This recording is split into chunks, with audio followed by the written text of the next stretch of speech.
très souvent dit, en jugement sont auprès du mur. La majorité qui sont venus me consulter il y a de cela des années ont remarqué qu'ils progressent avec assurance. Mais ceux qui vantaient les églises, qui disaient, vous cherchez quoi chez les prophètes et les apôtres? La prophétie, c'est la Bible. Ceux-là sont déçus aujourd'hui. Quand ils avaient suivi la chair, si dans la nouvelle alliance, on ne devait plus parler des prophètes, Dieu n'allait jamais amener l'apôtre Paul ou Jésus-Christ. Il n'allait jamais amener l'apôtre Paul a écrit cette lettre aux Éphésiens chapitre 4, disant que l'Éternel continue à considérer les apôtres, les prophètes.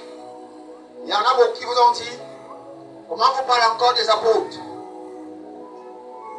Après les 12 que Jésus avait choisis, on ne doit plus parler des apôtres. Mais ce sont des vrais sorciers.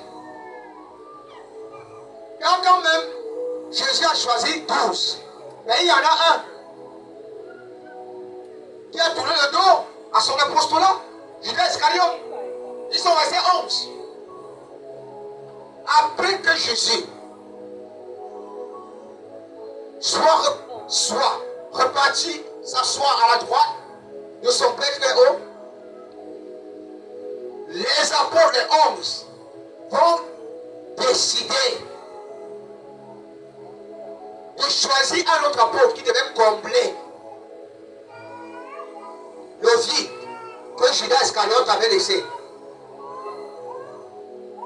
Maintenant, pourquoi cet homme de Dieu peut dire il restait seulement 12 apôtres? Après Jésus, après les 12, là, on ne parlera plus des apôtres. Pourquoi lire les lettres des apôtres Paul? Quand l'apôtre Paul ne fait pas partie des 12. Et son apostolat reste un mystère. Quand il a reçu de Jésus lui-même en esprit,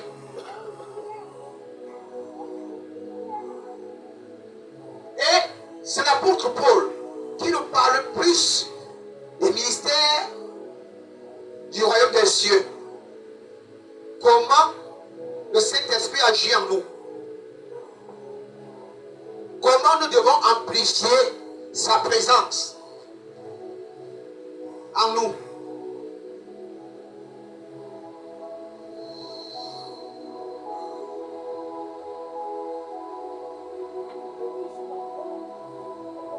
Et là,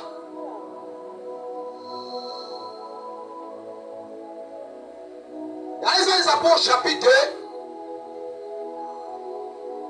2, les apôtres de Jésus nous enseignent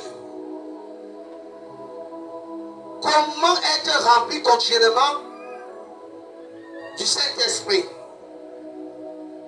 La parole de Dieu dit ici qu'ils étaient assidus au temple.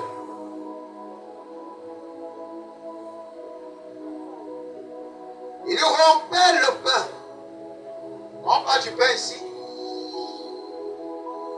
Il parle du corps de Christ. Et s'il rompt le pain, ça veut dire qu'il y a aussi le breuvage qui est le sang de Christ. Alors le corps est le sang de Christ. C'est ce que nous faisons ici. Mais eux, c'était chaque jour. Il y a certains parents qui ont dit, mais comment on va faire l'église chaque jour?